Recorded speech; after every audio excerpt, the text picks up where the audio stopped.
Hello everybody, welcome to the November 2020 edition of the Property Meetup. Thank you very much for all joining, loads of you on tonight, which is absolutely fantastic.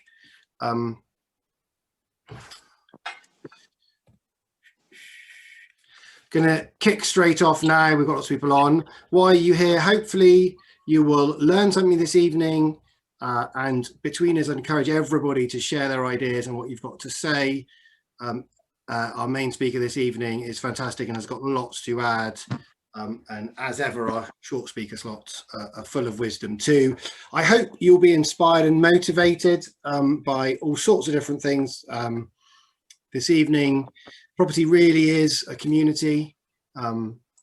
We really do want to help each other. Sometimes there are some elements of competition. Generally speaking, I find that the people worry about competition too much, and rather than competition. Hi Niall, great to see you. Thank you for joining. Generally speaking, people are very supportive. I'd encourage you ask questions here tonight, either on the chat or unmute yourselves and jump in, or reach out to me later, or reach out to other people on the call, and maybe we'll manage to have some fun this evening too.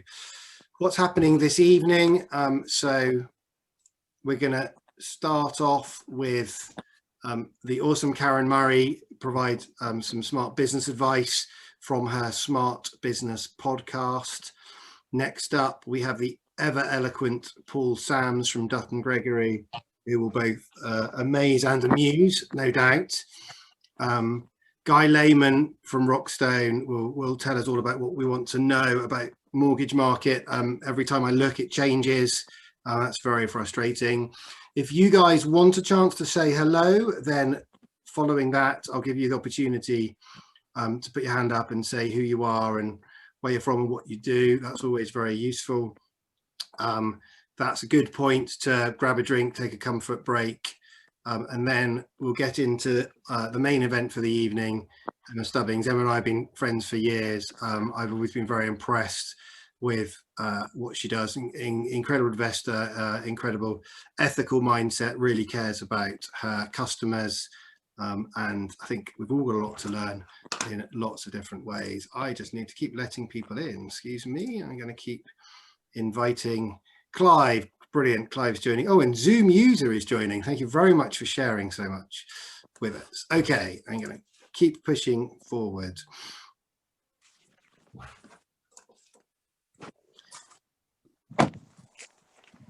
Who am I? Can you all still see me? I just went blank for a second there.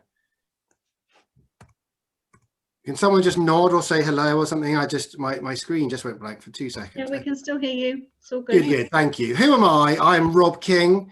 I run a company called King Property. Kind of does what it says on the tin, belongs to me, and we do property. I used to be a slightly less expansive version of myself. And this was a real turning point in my life. I'd been in property for a while, but I'm not slim. I'm not a long distance runner, and I managed to drag myself round 56 miles of ultra marathon in South Africa. And if I could do that, I kind of figured I could pretty much do anything, or anything that I wanted to do that I put my mind to. And my wife and I ran that in, I think, 2014. And it was just really, for me, a personally empowering moment to say, actually, you know what, it's all right to set yourself some goals and kind of go for it. What do? We do no money left investing, so NMLI. That doesn't quite trip off the tongue the same way as BRRRR does, which is buy, refurb, rent, refinance and repeat. So we buy properties, we make our magic wand, we make them beautiful, we add value to them, and then we go in and refinance them so that we can get all of our money out, or hopefully all of our money out. And we've become reasonably successful at getting all of our money out, though I'll admit openly that it is a challenge, and you've got to work hard at it. We convert and sell residential homes, so we do office to residential conversions in particular. We're just embarking on our first new build, which I'll mention a little bit more in a second. And the thing I actually love the most, we do mentoring. I love to help people who were not quite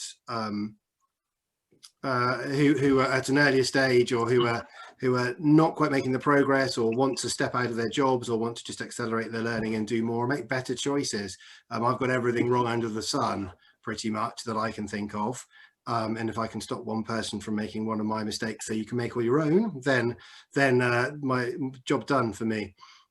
A couple of things we're doing at the moment. The picture in front of you is Southern House. That's 10 apartments. We converted from an office. We sold 5 and we're holding on to 5 of those. COVID times is making the market really strange. So we're holding on to 5 and getting phenomenal rents on those. Actually, those 5 sales, we've sale agreed 5 and we've exchanged on 1. Voicemail. I'm sorry, but the person you've called is not available. After the I don't know who's listening to their voicemail. Could you mute, please? That'd be lovely. Thank you. The 5 we're holding, 2 are tenanted. If you've got rentals, or you're thinking about revising your rentals, I would encourage you to really have a look at that. For top quality units, we are finding if we're offering them furnished, not always, but furnished, and they look amazing, we're getting rents that are way, way beyond expectations, way higher than we ever thought we should. I did not believe the agent when he told me we could get 850 for these 1-bedroom flats in Shirley and Southampton. I thought 650, 700, maybe 750 max, and in actual fact we are getting phenomenal returns. So put a good quality product out there and we're really seeing that it's coming to the fore. Now if you look at this picture on the bottom right, is the inset picture is what we've got there today. And I've literally run over from the planning committee. We had to go to planning committee. We put a planning application in for 14 units in the back, which at the time I put the slides together, we didn't know if we were through. I'm very, very pleased to say we just got approval just at 10 minutes to 8. So I'm very glad I pushed the start time back an hour from normal. Thank you very much. Yeah, it's great. I'm very, very pleased. Relieved. I don't know, haven't quite chosen between those yet, but really excited to have done that. So that's 3 houses in a terrace. Yeah, thank you everybody, that's great. I'm very happy, very pleased. We've worked really hard on this for a long time. 3 terrace houses, and that block is a block of 11 flats there in the corner. Lots of people saying thank you very much. Yeah, saying well done. Thanks guys, thank you. Southern House, we've just talked about. This is King's House. This is 8 units. I've had to stop the sales on some of those. We've really been hurt by coronavirus. We're renting those out, 4 occupied. We're about to get the other 4 ready. Again, phenomenal rents. Please do check the rents you're getting. Don't be shy. You've got to find the right agent to do this.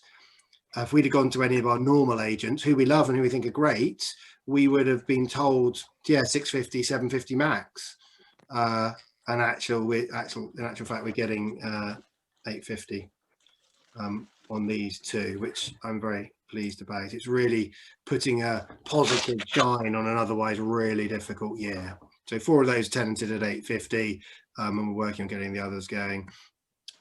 Polygon for sale. They've been sale agreed. I've been telling you about this for months and months and months, and I'm tearing my hair out, slowly losing my already receding hairline.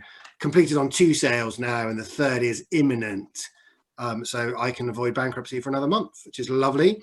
Warwick, we launched in October and we've reserved 3 of those units now. We're getting really good, really sort of steady interest there. They're being reserved at full price. And so they're not flying off the shelves, but we're doing okay. Slightly random meeting as a development in Warwick, but it's proving really interesting. This is what the Warwick units look like. They're small, but we make them really, really high quality.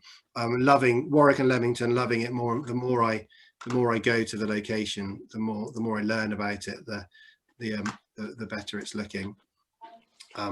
So that's really exciting. Just double checking everyone's in. Yeah, great. Bedrooms with sort of fixed headboards and interesting feature curtains, sort of curtains going all the way around, which is working very well from our designers. So that's it from me. I have by no means, I think not been feeling very positive for the last few months. Had a really rocky road of things. Have felt like it's been an uphill struggle. I think that's the case for a lot of us. Working very hard, ploughing ahead, working 10 hours where I feel like I'm making 1 hour's worth of progress. Because I've finally had some good news in the last week or so.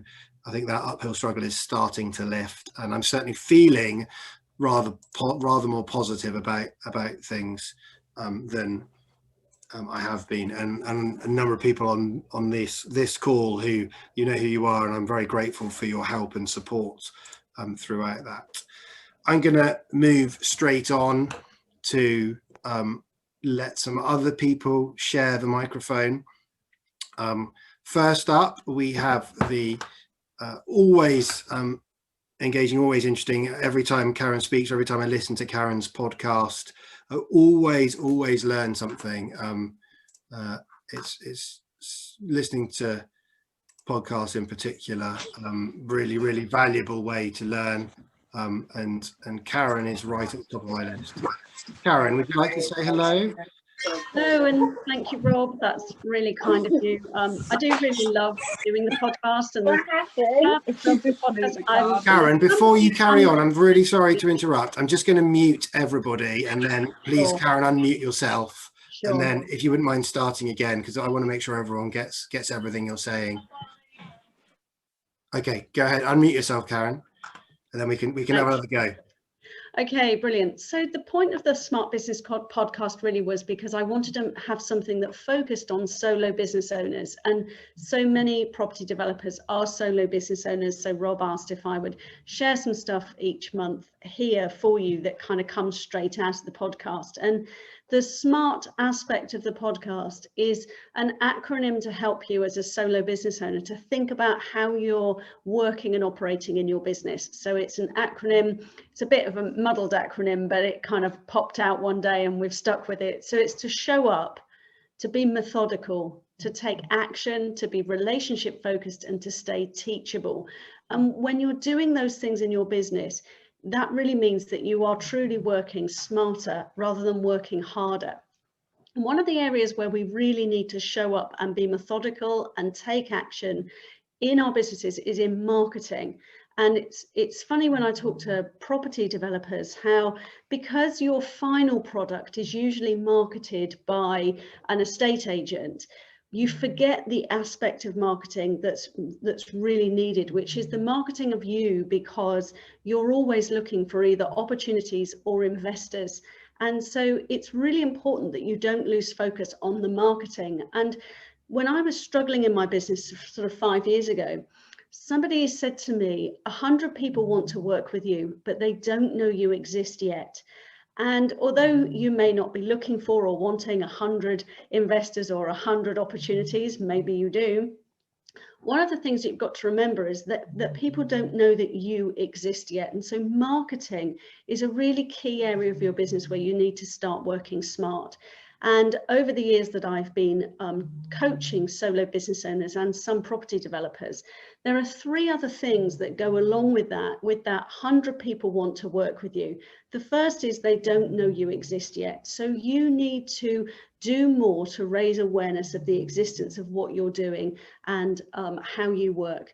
The second thing is they don't understand how you help them. And this is where I see a lot of property developers falling down, because they talk so much about themselves and what they're doing and who they are and maybe some problems that they're having, but there's so much focus on them.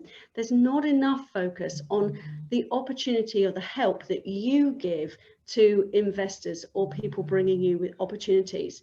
So firstly, 100 people want to work with you, but they don't know you exist. Secondly, they don't know how you help them. The third is, conversely, they don't know enough about you to know, like, and trust you. Now, that's a little bit of a paradox with the previous one, but what I mean by that is they need to understand your credibility. So you need to talk about yourself in a way that shows people how they can survive and thrive by joining forces with you. And the fourth reason is you haven't asked them. So 100 people want to work with you, but you haven't asked them. We need to be a lot braver about making offers. So this week's podcast unpacks all of that in a little bit more detail. And because I know that there are property developers listening from time to time, I do include some stuff around investors and opportunities that you're looking for. It's not just about clients, although they are in effect your clients. But that's 4 reasons why 100 people want to work with you, but it's just not happening. They don't know you exist. They don't understand how you help them. They don't know enough about you to know, like, and trust you. And you haven't asked them. You haven't made that offer. So if you want to hear more about that, then episode 37 is the one that you want over on my website, karenmurray.biz, or you can listen in iTunes or Spotify. Great stuff. Thank you very much, Karen. Always useful. Just brilliant advice. Please listen to Karen. The slide up on the screen is where you can go to get Karen's podcast direct, or you can subscribe, of course, like we all do. And seeing Chris balance everything on his laptop as he crept behind you secretly was a nice little bonus. But I couldn't shout out and say hello to him. Okay, next up, I'm going to go straight to Paul Sams. Paul Sams, who needs no introduction. Would you like to say hello? Hello. Can I go after someone other than Karen? Because you say I'm eloquent, but she's exceedingly eloquent. And keep you on your toes, Paul. I always feel that I'm just this dumb northerner, or as someone called me yesterday, the dumb fat northerner. Well, I'm glad I don't go after you because you're funny and I'm not. So. Oh, I might not be today. I might try and make an effort to be really serious for a change. No, Obviously, I'm a solicitor, allegedly. I spend most of my day being like the Samaritans. Today has been actually a record day personally, because I've done 27 exchanges of contracts today. 27 today? 27. Wow. Yes. Did you deliberately pile them all up to win? No. I wished I hadn't. The property market is in a state I've never seen it in before, with it being somewhere between bedlam and chaos. The fact is that there are 3 things driving the property market from my point of view. There's the fact that we have the lowest interest rates in human history, because if they go any lower, they won't exist, which I know you'd like, Rob. Definitely. That causes bigger problems for us as the wider society. There's the fact that we've got the stamp duty land tax holiday, which is having a knock-on effect to everything that's going on. There's the fact that Help to Buy for people who frankly probably shouldn't have Help to Buy because they already own the property. I exchanged on a matter today with someone who's selling for $500,000 and buying for 600,000 and has managed to get Help to Buy loan because there aren't any criteria for it really, other than the fact you've got a pulse and are buying under 600,000. Again, Rob won't like this, but it's changing come the 1st of April next year, when the scheme will be more price affected by region, shall we say. So that's got an effect. And of course, there's the biggest effect of all, which is COVID, because no one can go to the pub. No one can go to the football. No one can go anywhere. So instead, their entertainment is to call me and give me hours of abuse that someone somewhere is not answering the phone. I'm sure Guy will be able to back me up on this, that dealing with other lawyers is very painful. And I can say that because I'm married to one who's just gone out, so I can safely say it without her hearing me. There have been some fairly big legal stories this week, mainly around the fact that it seems that the government will not extend the stamp duty holiday at present. But we know this government are great at doing U-turns because they're fast and fleet of foot. That's what I heard Boris say the other day, which I never thought I'd see him say that. Anyone here that owns a flat in a relatively new block of flats may have heard a little story about something called EWS1 forms. And this is to do with following on from the Grenfell tragedy, that blocks of flats with cladding on are considered to be unsaleable because you need this magic EWS1 form, which is an external wall fire review, which needs to be done by a magical surveyor, of which there are about 20 in the country. We're charging about £2,000 an hour for doing them, and you get a response that's like this. Option A, there's no fire damaging material there at all, it's all fine. That's rare. Option C, which is, it's really bad. This is like made of the most flammable stuff possible. It'll just take a spark for it to set off. Or option B, which is, we're not really sure, but it's probably closer to C than it is A.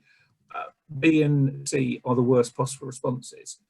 This week, the government, of the estate agents jumped on it saying, it's marvellous, there are no problems, EWS1 forms are not going to be needed, and then put the small bracket star after the headline for blocks that don't have cladding. So of the 200,000 units that there are in the country that still have cladding, this situation needs to be resolved. So if you take nothing else from today, take this. If you want to make a lot of money in 2021, don't do what the man from Pfizer said, that said it was the happiest day of his life, the CEO of Pfizer, when he discovered that the COVID vaccine worked, because he was going to help so many people. What he really meant was, geez, I'm going to get $1 billion bonus for sorting this. How great am I?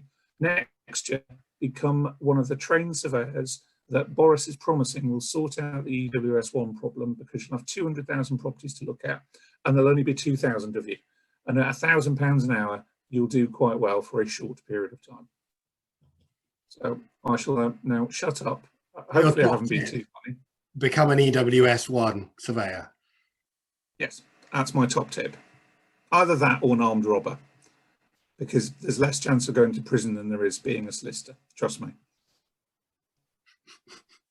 Thank you, Paul, and congratulations on 27 exchanges for your own sake. And I truly mean this. I hope you never do it again.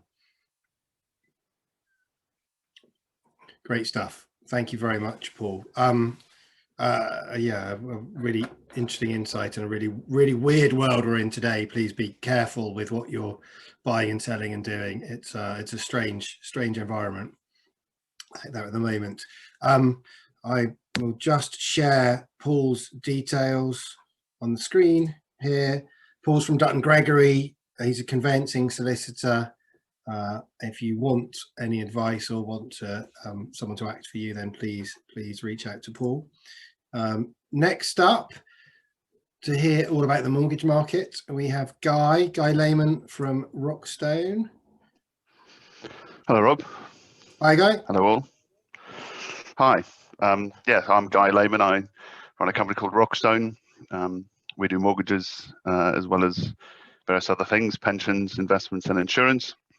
And Paul has sort of sat somewhere between almost as if we had discussed this before or stealing my thunder, because I too had picked a very similar topic to talk about for my 2 or 3 minutes. Yeah, so we're obviously in a market at the moment where everyone wants to do things as quickly as humanly possible. Paul's touched on the reasons perhaps why, and some obviously fairly obvious. And aside from lenders whose staff or where staff are working from home and perhaps are not able to process mortgage applications as quickly as they might do in the normal course of events, this cladding issue, or the EWS1 issue, is one that is causing some pretty hefty delays in transactions, certainly that I'm involved with, or any mortgages that I'm involved with. And to follow on from what Paul has already touched on, I think the issue is that lenders clearly can't differentiate between flats that have cladding and those that don't. They also, a lot of lenders use very old-fashioned mortgage application forms, and they don't ask enough detail on the construction of the property. So someone like NatWest, as an example, a pretty sort of big player, high street lender, for any flat purchase or transaction, including remortgage, in fact, they will no longer carry out what they would call a desktop valuation. So the way the market has moved over the last, well, in fact, since the last lockdown, is that lenders, as far as possible, will try and carry out a desktop valuation where They use various metrics available online in truth, whether it be a combination of Rightmove, Zoopla and Land Registry, but they will try and value a property without physically going out to see it. They assume that it's a lot quicker and cheaper that way. I guess it is, except if it's a flat. If it's a flat, someone like NatWest still wants to send a value around, carry out a physical valuation. You can imagine what delays that creates in the COVID world in itself. So that is causing concern. So I guess to echo what Paul has said, if I was someone, Rob, you know this anyway, but if I was someone perhaps building or developing some flats, I might be inclined to get some sort of a surveyor's report confirming the fire safety issue. And if I was in the market to buy a flat or indeed remortgage, I too would perhaps try and get my ducks in a row and try and engage with a surveyor to get something in line with what the lender may ask for in advance of it going to the surveyor.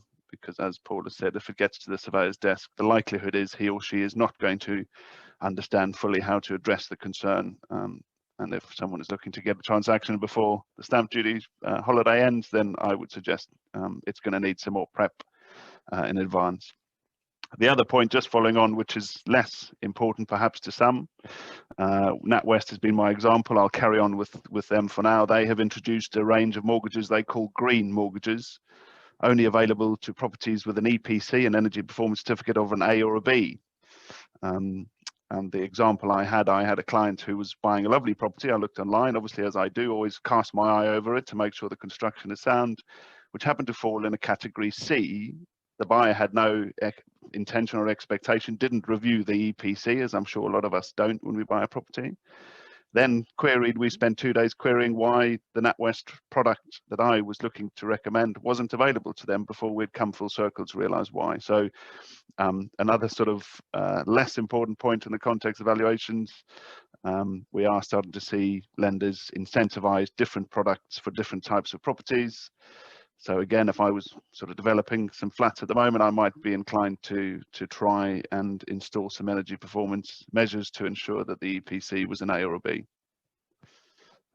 So that's a snapshot of the valuation market. The mortgage market is still very buoyant. As Paul said, things are very busy, buyers are very keen, and rates are still incredibly low. I'd say there's a jostling of position between different lenders. You might find lender A has a slightly better rate than lender B this week, but it could be the other way around next week. And I think there is this jostling, but ultimately it's a very competitive market. Rates are exceptionally low, and the expectation is that will, continue to be the case certainly for the next 3 to 6 months. Thank you, Guy. I really couldn't iterate too strongly what Paul and Guy have just said. EWS1 is a big deal. It's hard, and there's a lot of people out there who aren't knowledgeable about how they can present good solutions, because they're not always easily available. So if you're buying or selling a flat or flats, worry about that and worry about it early. Guy, I think on the next note, it might be just worth sharing the remortgage you're looking to place for me on the London flat. So I'll give it a go and then correct me if I get it wrong. We're just looking to remortgage a single individual leasehold flat of mine, and we've been offered a 5-year product at 1.74%. I think that's right, Guy, isn't it? 1.74%, something like that. Yeah, that is about right. Yeah, 174, 179. Yeah, it is. I think as well. Yeah. This is phenomenal. Please pay attention. These are incredible rates. Yeah, there are two sort of key points to sort of highlight with that. The first, well, three actually. The first is, so this is one you own personally, so this isn't a limited company. We are still seeing limited company buy-to-let rates. You will pay a premium of between 0.5% and sort of 1% on top. Yeah, thank you. The rent is obviously very good, being a London property, so there are no concerns from an affordability. You're also, as you've mentioned, some of your existing properties are getting, very good rent. So just be mindful if anyone is in a similar position to you, Rob, and has sort of other properties in the background as a portfolio. Lenders will carry out a rental assessment across the whole portfolio. So there's 3 points, the 3 things we had to confirm with that. But yes, you are correct. Rates are very low, and we'll be able to remortgage and refinance, hopefully, touch wood, without any issues. Sorry, Guy, have I just oversold that? No, absolutely not. Absolutely not. I just feel I got to sort of throw in a few caveats, but absolutely not. No, you know, the rates are available. The rates are there. You know, if you're someone with one property that you're refinancing, or in your case, lots of properties, the rates are available. You know, there is certainly appetite to lend. That's for sure. Cool. Yeah, thank you, Guy. Becca's just asked, what mortgage term would you recommend? I'll go first, Guy. If you're allowed to talk about that, I'm not sure you are, but yeah, I'll let you. I don't think Guy can do anything other than sit on the fence on that, because that would constitute advice. But I have no such qualms, because I'm not giving advice. I'm just describing what I do. I am fix it everywhere I'm remortgaging or I'm buying. I'm looking at a 5-year fixed deal or longer. I do have a mix of fixed and floating variable rates, so I'm making sure I don't fix everything. So there's a bit of a hedge there, but everything new I'm doing right now, rates are incredible. I want to lock those rates in. And the difference between, you pay a bit extra for a fix generally, the extra you're paying is just nothing. It's so small that I'm very happy to lock in, you know, 1.7, 1.8% rate. And in the limited company stuff, you know, I might be paying 3, 4, 5%, but I'm happy to lock whatever those rates are in. Guy, did you have anything you wanted to add? Yeah, I mean, I would say, you know, what I say to most of my clients is the product choice should be property specific. And by that, I mean, if you want to buy a property that you think you can do some work and increase its value, and therefore have a better loan to value over a short period of time, then I certainly wouldn't be fearful of a short-term deal at the moment. Yeah. If you're buying you know, a long-term investment that you're hoping for capital growth over the longer period of time, then I would certainly be going for a 5-year deal. So I think it's got to be, I always say to my clients, keep all options open until such time as you found a property, and let's see what that property is going to offer you. If it's short-term gains, which is a short-term product. If it's long-term growth, we need a long-term product. Good point. Which probably is sitting on the fence slightly, but no, yeah. If you, for me, if you're doing a no money left in, or buy, you know, a Burr type deal, make sure you don't tie yourself into something that has big exit fees on the first mortgage. Not that we're allowed to get mortgages and then deliberately plan to change afterwards, but we can change our mind and pay fees. Okay, great stuff, Becca. I hope that answered your question. If it didn't, please just jump in or feel free to write another comment. Okay, guys. So thank you very much, Karen, Paul, and Guy. Always fascinating. There's 50 of us on the call, so this is brilliant. Well done, everybody. Thank you very much. This is now your opportunity to tell us who you are, and you can tell us who you are, what you do in property, what you're interested in doing, if you want to learn something or get something from somebody, or if you want to provide a service, if you're a service provider. A short little opportunity to say hello. We've been on for sort of 40 odd minutes now. It's also a good opportunity if you want to go charge your glass or take a quick comfort break. I'd encourage everybody to say hello. It really is the start of how you get out there and get to meet people and get to know people. I know we're online, but this is the best we can do at the moment. It always stimulates discussion. So I'd encourage you, please unmute yourself, shout out, wave, say hello, jump up and down. I'm going to offer the opportunity to everybody, but I happen to be able to see Mark P. Do you want to say hello? Thought you would. Go on, Mark. You can jump in first, show everyone how it's done. Well, hi everyone. As Rob said, my name's Mark. I'm a teacher and an accidental landlord. I inherited my first property, which is a 1-bed flat in Shirley, and then had the good fortune to be made redundant and used the redundancy payoff to buy another property in Dibden Purlieu. So I've got 2 properties, a pot of money and a keen desire to buy more properties. I think seeing all that passive income just flow into your bank account every month is the way forward. So I'm working with Rob. He's my mentor and one of his mentees, along with my wife and brother-in-law. He's giving us lots of advice to make that no money left in strategy work. So yeah, that's my story. We're looking for our 3rd property, and like Rob said, it's difficult to make that strategy work. we're keen. It's hard, but it really is the eighth wonder of the world. Mark, you're doing a great job. Keep going. It will happen. Thanks. You'll get there. It's tough out there at the moment. We're not even allowed out, are we? We can't go out and play. How, you know, it's hard work, but keep going. You guys are doing a great job. You'll get there. Who would like to go next? Someone shout up. Raj, you'll say hello, won't you? Yep. Hi, everyone. I'm Raj Shangadu. I'm a property investor and developer. So I've done commercial conversions, I've done new builds, and I'm also the host of the Property Investing 2.0 podcast. Luckily enough, had a great guest on not so long ago. You might know him. His name's Rob King. So if you get a chance to check out an episode, then do check out that one. And I'm really here just to connect with people, like-minded entrepreneurs and investors. And if there's any way that I can help at all, then do reach out. I'm happy to chat to anyone. Raj, thank you. Always good to see you. Cool. Andy D. Yep. Hello. My name's Andy Duffy. I've got a small portfolio of properties in Gosport. I, just before lockdown, decided to jack in my well-paying job to pursue my property dream. It was all going well. Then we went into lockdown, and then it went meow, back down the other way. And I'm just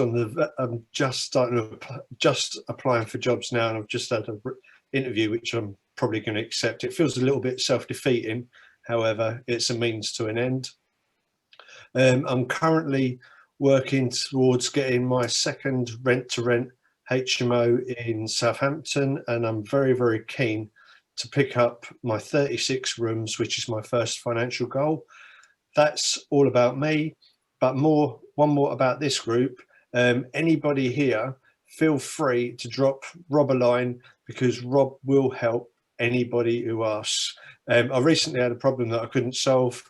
Sent a couple of messages to Rob, and absolutely not a problem. Came back with some good advice, and equally can't recommend Karen's podcast enough. That keeps me company when I'm walking my dogs so often. That's me.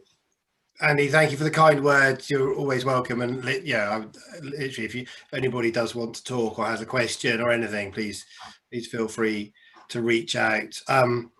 Okay, who'd like to go next? The person who's put their phone number in their name is I love it, brilliant, genius. Would you like to go next? I can't quite see who that is. It's David. David, brilliant. Go on.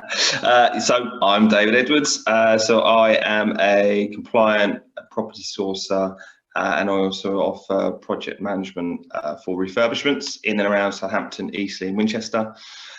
So yeah, numbers in my name. So, you know, feel free to drop me a text this evening, or give me a call over the next couple of days.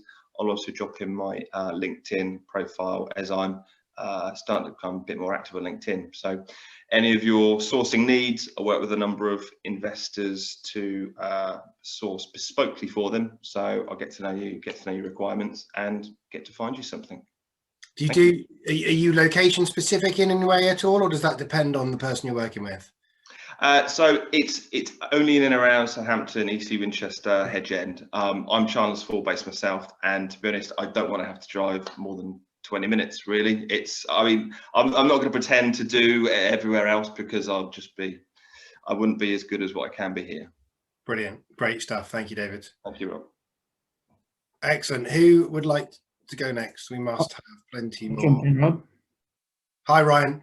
Hello, how are you? Good, very good, thank you. Thank you very much for setting up this call. It's been really useful so far. My name is Ryan. I'm a property investor based in Manchester. I'm currently working on my second development, and that's a 6-bed HMO, which is in Bolton. So obviously this is going to be very pertinent to what I'm doing. So I'm really looking forward to the HMO piece later. And yeah, that's me. Nice to meet you all. Great stuff. Thank you very much, Ryan, and good luck with that. Thank you. It's exciting times. The first few are definitely the most exciting. Yeah. Ket, I know, Ket, you're going to want to say hello, aren't you? Always do. Yeah, I might as well go next, Rob. Thank you. Thank you. I'm Ket. I work with Sandip Chauhan, who I believe is also on the call today. Yeah, Sandip's on. We work and, we invest only in Leicester, really, right in the heart of the country. a mixture of stuff now. HMOs we started with about 6-7 years ago, and now we sort of develop small blocks of flats, and we also do a lot of AST sort of stuff as well. So I'm really here just to, again, connect and learn as much as possible and connect with as many people as possible. Got quite a bit of experience with that sort of stuff now. So if anybody wants any help or guidance, please feel free to give me a shout as well. And be great to connect. Thanks all. Thank you, Ket. Ket and Sandip are quite literally the most active investors I know. You know, loads of property, loads of experience, loads of knowledge. You couldn't go too far wrong if you want to reach out to Ket. Who would like to go next? Anyone else? Yeah, I'll go. Hi. Yay. Hi. I'm Catherine. I'm based in Birmingham, so not too far from UK. My partner and I have been investing for 4 years in property. We plunged straight in with HMOs, though we had already got a single let. We were accidental landlords, like lots of people are. Since then, we have invested a little bit more in Birmingham. We've got 3 HMOs in Birmingham and also a range of things in Wales. We're just about to complete an HMO conversion in Llanelli, and we've got single let flats there as well. We're really starting to hone our focus again back into investing in Birmingham. So we are, well, I'll be very interested to hear what Emma's going to say later. And we're also exploring at the moment investing in supported living. So if anyone on this call is interested in that kind of thing and would like to have a chat about it, that would be great. Also, if I can help anyone, if you're thinking of investing in the West Midlands, or if you'd just like to have a chat about our experience, I'm always happy to have a chat. Okay, so thanks. Thank you very much, Catherine. It's great to have people from the Midlands like yourself and Kat, and not just people from Southampton and Hampshire. Hi guys, can I go next? Certainly, great stuff. Go ahead. Okay, we're based just outside Beaconsfield, but we invest in Greater Manchester in HMOs. Came along tonight, hooked us up through Emma. We know Emma Stubbing, so she said, brilliant. Check you out. It was a great group, and we should listen to what she's got to say. So you're very welcome. Good stuff. Hi guys. Hi. Thank you very much for joining. Really pleased you could be here. Who else would like to say hello? I will. Susan, hi. Hi, nice to see you all. Really enjoyed everybody's presentations, very helpful. I've been making notes furiously. Thank you for the warm welcome, everybody. I'm smack in the middle of the country, on the sort of right on the junction of Oxfordshire, Gloucestershire and Warwickshire. I'm a landlord of a few properties, and I'm just doing a 2 new house eco build in South Warwickshire, which has proven very interesting with the funding climate this year.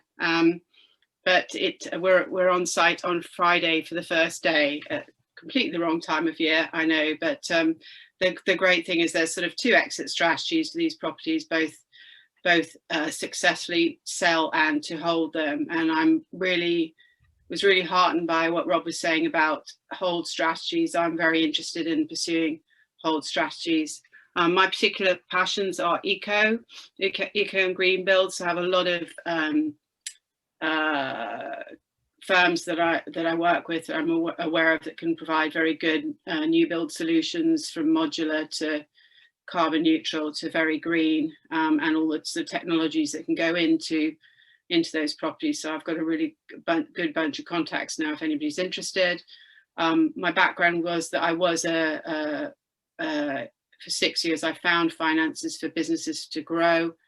So as a consequence, some of it was helping to find some property development finance. I'm not really doing that so much anymore because I'm working on my own stuff, but what I am quite good at is structuring deals and helping to connect people. I mean, I've just been approached by a bank this week that is looking to fund eco development. So I was really interested in what the guy was saying about, NatWest Eco Green mortgages. This bank is very interested in funding eco green developments, but they're talking about bridging north of 6-7 million, and big developments of funding 10 million to 30 million. So maybe some of us aren't quite in that space yet, myself included, but it's really useful to know that, certainly from my perspective, it's really lovely to know that some of the big funders are actively rewarding developers who are beginning to be, ethical and green in their developments. So I will be doing more new builds, but green new builds, and I'm also interested in supported assisted living. I've done a number of land sales to help people to build retirement and supported living communities. So really pleased to be here. I mean, if anybody ever wants to chat, happy to chat. I'm doing this on my own, and really appreciate Karen's podcast, because it is hard doing it on your own. So lovely to meet you all. Thanks. Great stuff. Thank you very much, Susan, and congratulations on getting on site. Eco is a fascinating space, and it's only going to get bigger and more interesting. And the government's recent announcements are just testament to that. We're looking to see what we can do, even on our current schemes, just to make them greener, make them more eco-friendly. The planning committee I was just in now, it's evidence, real on-the-ground evidence there. Even with schemes, everyday schemes, they're interested in what's happening, and I was pushing our green credentials as much as we can. So really, I think you're in a really exciting space. Yeah. You're at the cutting edge, and it hurts when you're at the cutting edge, but you'll reap the rewards. So congratulations. It's good. It's great stuff. If it's any reassurance to people, certainly the agents I've been speaking to who will be, further on down the line be involved in the sales, they've all said, having properties with green credentials, it may not be the first thing that buyers are going for, but it will certainly help get the sales over the line, and they'll like the tick in the box that they're buying green. Definitely. Yeah. I want a ground source heat pump to come in at less than 10 or 15 grand, and then we'll be golden. Yeah. That's great. Right, who would like to go next? Mark H, do you want to say hi? Yeah, Rob, sorry, I'm driving, so I won't put my video on. Okay. Good evening, everyone. Hope everyone's well. I'm really looking forward to hearing Emma's presentation. Yeah, I invest with my brother, Rob Hodgkiss. We've got properties up in Harrogate. We've done some commercial conversion into 4 flats, and then we're also just going to be converting the first floor of that into 2 further flats, which is going to be a really exciting project. And then our main strategy, it's not been brilliant this year, but is buying up tired guest houses and bed and breakfasts, and then converting the owner's accommodation and the sort of sitting room, breakfast room into extra guest rooms. So typically adding 50% extra rooms, increasing the nightly room rate, because you'll refurbish the existing rooms as well and get like decent pressure, decent Wi-Fi, and really appeal to sort of more corporate bookings. So increase the nightly room rate by about 20%, and then increase occupancy levels through more effective marketing, increase that by about 10%. And the threefold increase results in almost doubling, 98% increase in revenue on the business. So that's what we're doing up in Harrogate. We've got 2 projects and perhaps a third maybe in the pipeline, but that's quite exciting. The Belmont project should be going live next month, so very excited about that. Mark, brand in Harrogate is Harrogate Stays, I think. Yeah, Harrogate. So Harrogate Stays is our guest-facing brand, and then we've got In Hot Property, which is more the kind of developer, like property, chunky property project side of it, and we're looking to tweak that to more kind of corporate accommodation and bigger sort of SA projects throughout the UK as well. Great, thank you, Mark. Guys, if anybody is interested in serviced accommodation, Mark and his brother Rob are the best I know at serviced accommodation. They really do it. They do it properly. They do it ethically, and they run a really, really sharp business. If you're interested in serviced accommodation, I'd recommend reaching out to them. There's frankly, in the serviced accommodation portion of the industry, there's a lot of chat. there's a lot of nonsense and there's a lot of people selling courses. Don't do that. Talk to Rob and Mark. I think the three key factors that we're working off for the Belmont project is being innovative, connected, and flexible, and using technology. We've got the channel manager now that is completely automated for a booking that we get through booking.com. So that includes not just communications, but also the access codes. So using the smart locks, and that's specific from the time of check-in to the time of checkout, and it's a unique code. That's all automated process, together with organising your cleaners and your staff, and then finally taking payments as well. So that's automated, and it's just amazing to see some B&B owners that have just thrashed themselves for like 15, 20 years, and they just haven't systemized their business whatsoever, and they're very much involved in it, and you kind of feel sorry for them, and you want to help them but they're kind of just, they're not even interested, they just want to sell. So I think and that's only going to materialize even more over the next year or so, and these properties are usually a decent sized properties, low price, because no one really knows what to do with them, and they're in a good location, so walking distance into the town centre. So we feel that it's a really strong strategy. Great stuff. Thanks, Mark. As I said, anyone who wants service accommodation advice, I'd really recommend reaching out to Mark or his brother Rob Hodgkiss. Anyone else like to go before we get on to our main event? I'm keen to hear from everybody who would like to speak. We'll do this section for as long as we need to, but I would like to keep moving on. Anyone who wants to say hello, please wave, shout, put something in the chat. No. Okay, great. Okay, so next up, let me just get my slides ready. So I am, there we go. Next up, I'm very, very pleased to announce that we have a good friend of mine. I've known Emma for quite a few years now. She runs a phenomenal business. She knows her stuff incredibly well, and she cares about her tenants and her customers. She treats them really well, and she creates a really, really good product. I think we're all going to learn a lot here. If you're into HMOs, and a lot of you have spoken already and said you are, which is fantastic. You're definitely going to learn a lot. For the rest of us, even if HMOs aren't your thing, listen up. There'll be loads coming your way about how to run your business, what to do, how to run it properly, and all sorts of amazing design tips as well. Emma Stubbings, thank you very much. Take it away.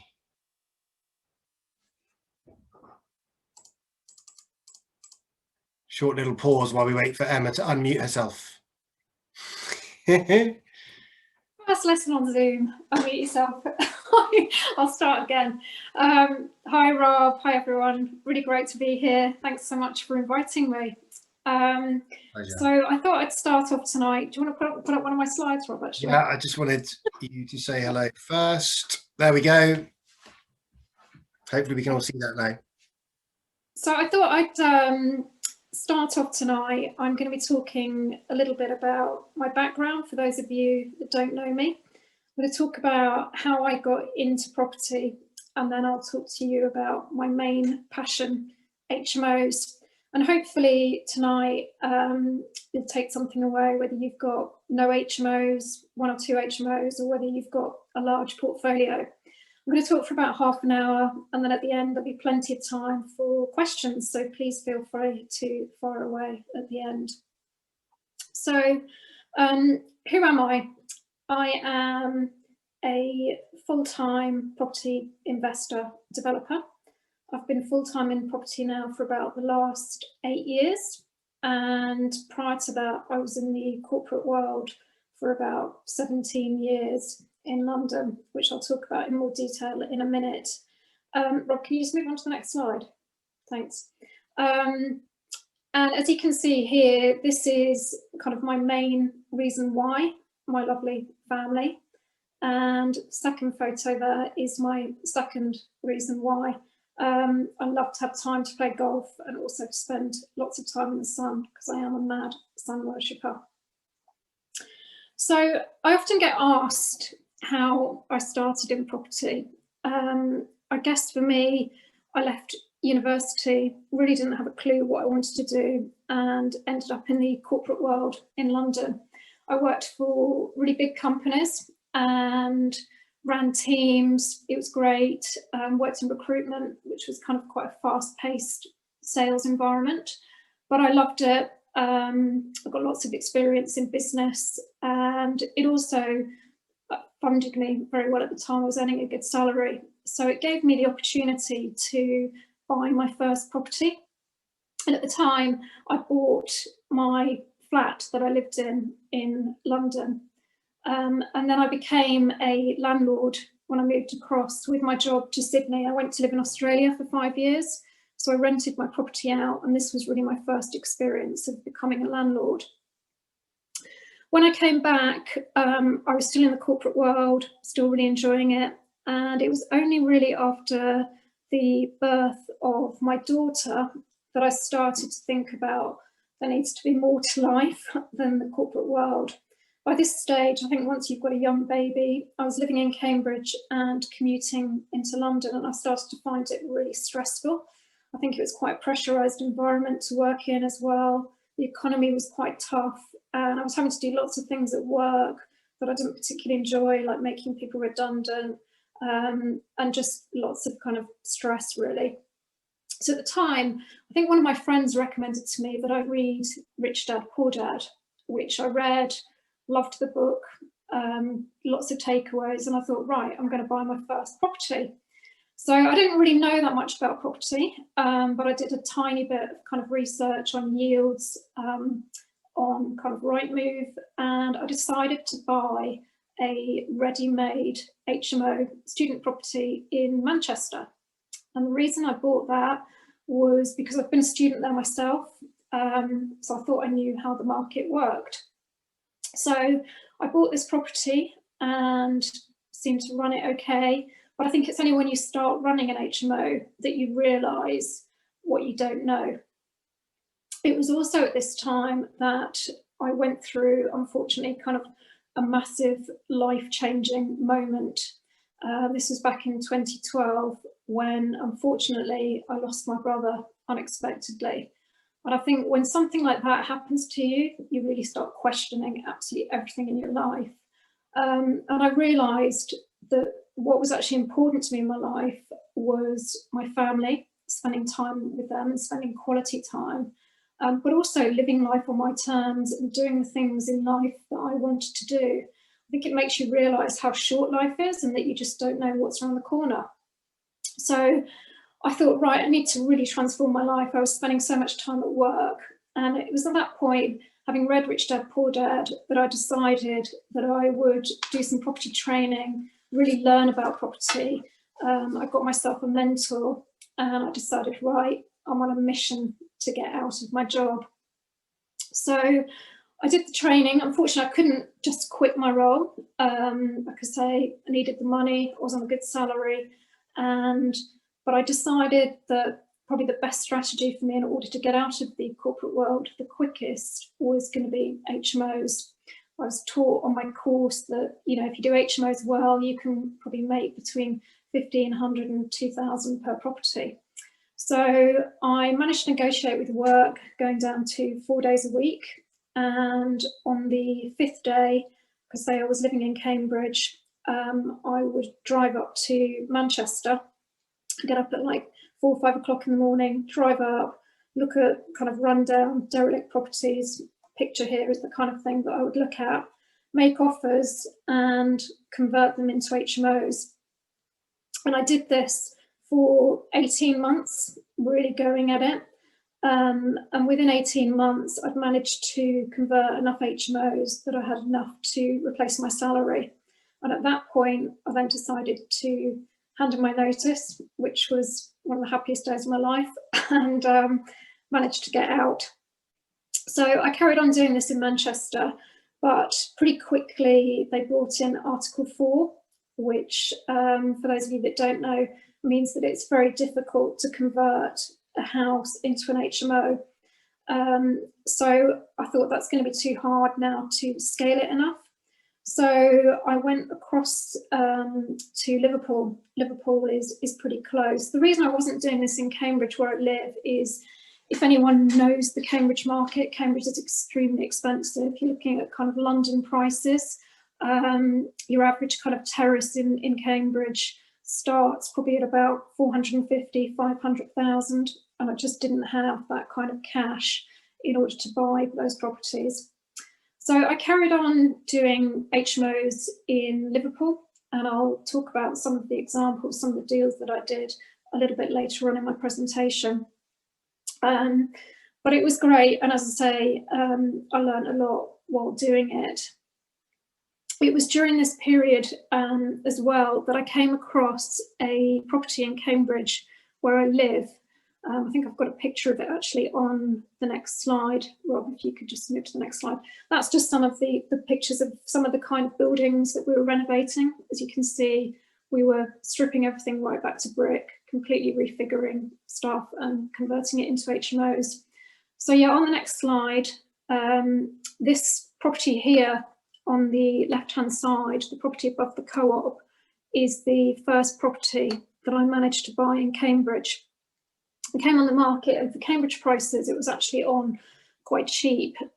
What I didn't know when I first looked at it was that everything in Cambridge goes to sealed bids.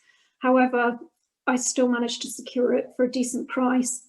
And what it did was it opened my eyes to the Cambridge market. And I realised actually how difficult it is investing far away from home. When it's on your doorstep, it's so much easier when you can pop down to site every day and manage your build and not have to drive 200 miles to do that. So I did that, and that really got me into the Cambridge market. And since then, I've been focusing primarily on Cambridge and the student market here. And I operate a business called Icon Property, which in Cambridge, as I say, 90% focuses on students. So since then, I've been doing a variety of things: developments, blocks of flats, HMOs. But I'm going to talk tonight primarily about HMOs because they probably make up about 80% of my business. And the picture on the right actually is an HMO that I'm currently doing at the moment in Cambridge, which was an old guest house that we're converting into a 9-bedroom HMO. So that really brings me on to the main part of my presentation tonight. And what I'm going to talk about is the HMO market and how HMOs can be great if you manage to maximise the profits in them. So next slide, please, Rob. So maximising profits in HMOs, I would say probably the most important thing to me is location. It's the one thing that you can't change. The HMO market has changed massively over the time that I've been investing over the last 8 years. I would say that the HMO market at the moment is probably busier than it's ever been. It's more competitive. There's more rooms on the market, and so consequently tenants have more choice. And anyone that owns HMOs will know that if you have a house and you've got 1 or 2 empty rooms, then that really is all of your profit out the window. So, you know, you see lots of examples of people doing amazing kind of designer rooms, but if that room is in the wrong location, you're going to struggle to let it and you're going to have more voids. So I think, especially at the moment, I think choose your locations very wisely. And how do you pick a location? So for me, it's all about buying to demand. And I think you really need to spend a lot of time researching that demand before you buy anything. So the kind of things that I do when I'm looking at an area in terms of research is I will look, first of all, at the HMO register on the council website. How many HMOs are there in the area? How many bedrooms do they have? And that will give you a very good idea of kind of what's on the market. Also, have a look at spare room, track rooms on spare room, have a look at what kind of prices people are setting for their rooms, and then see how long on average that it's taking them to rent. Again, there's lots of areas in the UK at the moment where I think the market is pretty saturated. And what that leads to is a downward trend in rents. So this can, you know, really hurt your business if you're having to let nice rooms for less and less money. And there's certainly lots of areas like that at the moment. Look at the demographics in an area. You know, who is your prime tenant going to be? Are you looking to rent to professionals, and what kind of employers have you got in the area? Or is there good universities? You know, what's the student demand? So these are all kind of things that you can look at to get an idea of what the demand is going to be like. Also, I'd recommend speaking to lettings agents, going in, talking to them, finding out, you know, the best areas, what are the best streets. And the other thing that I like to do is I really walk the streets. I personally will never buy anywhere that I won't live myself. I like to feel comfortable in an area. And I think as well, if you're investing in an area, because you do spend so much time there, it needs to be an area that you like. This picture here is a student house that I bought. Again, it's not, you know, the nicest looking house. It's not the nicest looking area, but it is prime student location. And I would say if you're going to do students, anyone here on the call that does students will know this, the area needs to be really, really specific. Sometimes it's down to a handful of streets that they want to live on, and you will pay probably premium prices to buy those houses. But if that's the market that you want to cater to, then that's probably what you need to do. There's no point having a student house if it's not in an area that they don't want to live in. And again, I think you need to track these student areas. In lots of cities, the student areas have changed quite dramatically. Anyone that knows Liverpool will know that a lot of the students used to live in the Smithdown area. And again, what's happened is because you've got so many purpose-built providers now in the city, a lot of the students have migrated to areas close to the city. And the same kind of thing has happened in Manchester as well. So you need to stay up on what's happening in different areas. I'd also say be really specific in the type of HMO and how many bedrooms you want to do.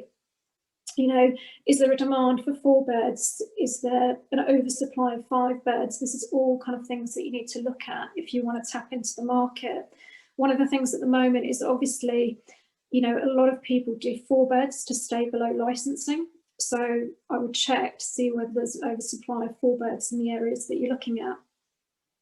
Look at what your competition are doing. And, you know, can you do something slightly different if they've got a huge supply in the market? And I think once you've decided on your area, obviously you need to check, will it cash flow well? You need to have a look at how the deal would actually stack. You know, what price are you paying for the house? And by the time you factor in your mortgage and all your costs, is the deal actually going to work? So I think that's also very important when you're looking at profits. And finally, I think the other thing to be really aware of at the moment is what is going to be the long-term impact of COVID on the market. You know, a lot of professional houses are in cities. What's going to happen to the market? Is it going to open up new opportunities going forwards? Are people going to start to live in villages or kind of, you know, satellite towns? So I think there could be a lot of opportunity in future. But I think at the moment, I think in terms of cities, it's good definitely to be a little bit cautious and think about location and what happens over the next 6 months before you kind of scale and buy too many. Okay, next slide. In terms of making profit, one of the most important things is how you buy. And one of my key strategies to date has always been buy, refurbish and rent, so that you're making the profit when you buy the property. Lots of people say, well, what is the right price to buy a property at? And I think, again, it comes down to the area. What is that property going to be worth once you've finished it? How is it going to be valued? You know, is it going to be valued on a commercial basis? Or is it going to be valued on bricks and mortar? And these are the kind of things that you need to work out in order to work out what you need to buy at. So you need to buy to your target ROI. Everyone has different ROIs that they work to. You know, in some parts of the country, you can do an HMO and work to ROIs over 30%. In other areas, you might be satisfied with 20. It's looking at the yield, the ROI, and I also look at price per room. But everyone has their own kind of statistics that they look at, and it's buying to something that works for you. You'll also hear in the property market lots of talk about buying below market value. However, I personally think this is one, it's very, very time consuming. And I think you've got to think about, you know, how long it's going to take you, how much work you've got to do to buy below market value, especially in this market. You know, are you better off just buying something and getting some momentum behind you? That's personally the strategy that I use. But also I think in this market, if you can't buy below market value, then how can you add the profit? And especially in more expensive areas, one of the methods that I use is adding the profit through adding floor space. Can you go up into the loft? Can you add an extension? In lots of places at the moment, you can do extensions through permitted development with no planning. And can you reconfigure? Can you go into the cellar? All of these things are things that to think about, and especially in areas like Cambridge where I invest, adding any kind of square footage is going to add big value to the property.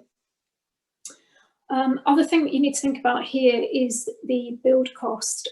This is probably where a lot of investors make the most mistakes because they don't calculate it carefully enough before they buy. And it is something that gets easier to do once you've got a good relationship with a local builder, so that you can get them to come out and really kind of look at your schedule of works before you do anything. But I think it's good to be really detailed from the outset. I think there's so many surprises with HMOs at the moment where building regs have become more and more stringent. You know, lots of building inspectors will want you to do soundproofing. I had a property recently where they wanted me to put sprinklers in, had to build water tanks. So all of these kind of things will add, you know, huge amounts to the build. And obviously you want to try and factor that into your costs as early as possible. The cost of construction and materials has also gone up a lot over the last couple of years. So again, it's easy to underestimate the build cost. But if you underestimate the build cost, then obviously you're going to underestimate the profit. So again, you need to get this right. I would make sure that you're getting quotes, not estimates from your builder. And once you start on site, make sure that any variations that you get them in writing from the builder at the time, so that there's no surprises when you come to the end. I'd also choose your builder very carefully. And again, I think if you can get a recommendation from someone, this can help as well. Again, I personally prefer to pay slightly more for my builder, but I know that in the long run, I'm going to have less problems. And I use my builder to do a lot of the project management as well, which kind of cuts down on my time. I'd also factor in a contingency for any unforeseens. I think every single build I've ever done, I've always needed my contingency. So I think don't underestimate your contingency. And then the last piece of advice on the build is just track all your costs really carefully, because ultimately at the end, you want to make sure that you've got enough profit in the deal.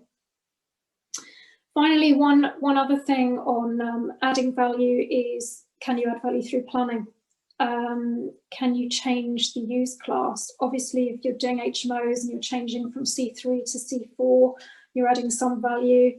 But again, if you can go bigger and convert to sui generis with planning, you're going to add a lot of value to the end of the build. And obviously all of this is great because the more value you add, the more cash you can pull out, and obviously the quicker you can then go on and scale your business. On the next slide, I'm just going to talk about a couple of just show you a couple of examples of deals that I've done where we've added value and added profit right at the beginning. So again, this picture here, as you can see, it's not the most attractive house to look at. I bought it, it was in a really bad state, but it's in a great part of Liverpool, double fronted, and obviously it's got a lot of potential, and it's a bit like a TARDIS, this property. Once you actually go into it, it's huge. We put in planning permission for this and converted it to a 9-bedroom ensuite HMO.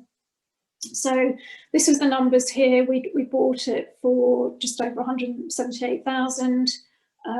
We spent just over 125 on it, and it revalued at 405,000. So we made the profit before we even got into kind of cash flow profit. And because it's in a good area, this house again is always full, and it continues to cash flow really well to date. Another deal that I did, which was the picture that was on the previous slide. If you just flip back to that, Rob, I just showed this property here. When I bought this, the ground floor was a 1-bed flat. The second floor was a 2-bed flat, and the third floor was also a 2-bed flat. When I first went to look at it, I could just see the potential because the rooms were enormous. So what we did on this was we went in for full planning permission, and we converted the 1-bed flat on the ground floor. We dug down into the cellar, and we converted that into a 4-bedroom flat. On the next floor, which was a 2-bed, we converted the living room into a bedroom to make it 3 beds. It had a huge kitchen, which we converted into a kitchen living room. And then we did the same on the top floor. So it went from 5 up to 10, but also the great thing about this property is it's still split into smaller HMOs. So for those tenants that don't like living in massive HMOs, it's a great property, walking distance to the city centre in Liverpool. So I think the numbers on that, Rob, if you can just turn to the next slide, thanks. I purchased it for 205, spent 155 on it, and that included all the fees as well. It revalued at 425, and the profit there was nearly 65,000. And again, I still own that property and continue to rent it out, and it cash flows very well as well. So I think the point there is just do your sums before you buy anything, and just make sure that you're buying well. But as I say, I would reiterate my point. I think a lot of investors, when they first start out, are always looking for that perfect deal. Does the perfect deal exist? Sometimes it does, sometimes it doesn't. And I think if you want to get started, just get started, because the momentum that you'll get, you know, contacts, builders, everything will help you on your next deal. Okay, next slide. So third point that's really important to me in maximising profits on HMOs is design. What you really need to understand is who your customer is and what they want. And I think in a lot of markets, the customer is changing. And this is why our HMOs or co-living developments need to change as well. I think the market that I cater to, the property here displayed is a student house that I've got. I think the expectations today are so different. A lot of them have lived in purpose-built accommodation, and a lot of the purpose-built blocks these days, you know, are great. They've got nice en-suites, lovely living space, mesh Wi-Fi, comfy beds. And really when they come to rent in their second or third year, although they want to live in houses, they also want all of the quality products that they had in the purpose-built. So that's really what we give them. And this impacts property profits, because for these, I can charge the maximum rents, but everything rents really quickly.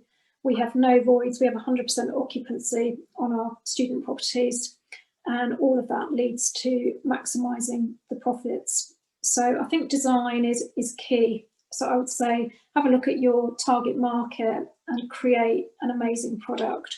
As we talked about previously, the market, you know, in lots of areas is saturated. So you want something that is going to stand out and meet the expectations of your customers. Slide. I don't know if you can see this slide. I'll just talk you through it. To me, space in HMOs is key.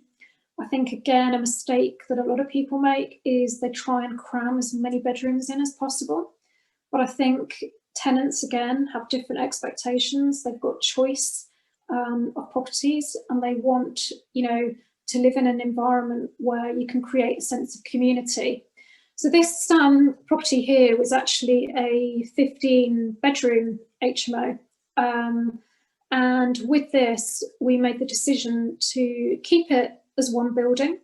The build cost to convert it into flats were just ridiculous and it wasn't going to work. And that was the case with converting the basement as well. The basement, the cellar, we've kept it as a cellar and we've put kind of utilities and things down there. But we had to look at the numbers, and it was the numbers really that dictated on this property how it was going to be set out. So what we did, some tenants don't like huge HMOs, but because we didn't want to split it because of build costs, what we did was try to create a sense of separation on each floor. So as you can see, each floor here has got a huge kitchen, living room, but every bedroom has its own ensuite. We also then have laundry facilities. This property has a huge garden and it also has car parking for 15 cars. So the turnover in this property is actually really low. And I think during lockdown, it's been a great property because there's a great sense of community, which they've really enjoyed. So I would think, again, just think really, really carefully about space in your HMOs and try and design something that tenants actually want. Don't be greedy, but go for something where they're going to stay a long time. I think with space as well, you need to think about what the demands are by the council, you know, what do their amenity standards say, but also looking at building regs and planning as well. So it's trying to basically settle everyone's kind of criteria when you're designing spaces. Okay, and next slide is really, again, the customer is changing. We're living in a generation now, generation rent, where a lot of people have no desire to own. So it's all about the environment and, you know, the spaces that they live in.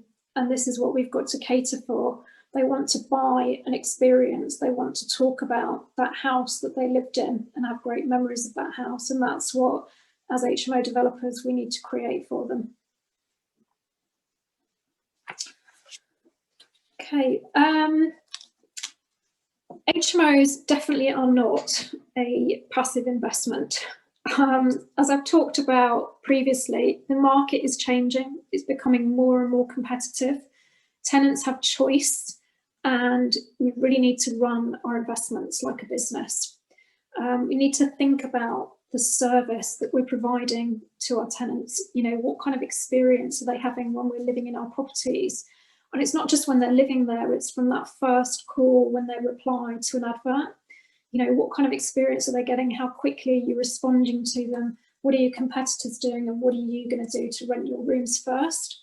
So I think we need to think about the whole kind of process when we're renting to tenants. And then it really feeds back into what I was just talking about on the previous slide. Again, in terms of service, once they move into the property, you know, it becomes their home. And what kind of service are we providing to them once they're there? How quickly are we responding to their demands, if there's any maintenance or anything like that? And that's all kind of things that we need to look at and have a joined up approach in our business as to how we deliver it. And I think, again, if you're using managing agents, it's probably something that you need to manage with the agent, because they are obviously part of your business. And how quickly are they responding to your tenants? I think, you know, one of the key changes over the last few years is that HMO investors have a lot more cost than ever before.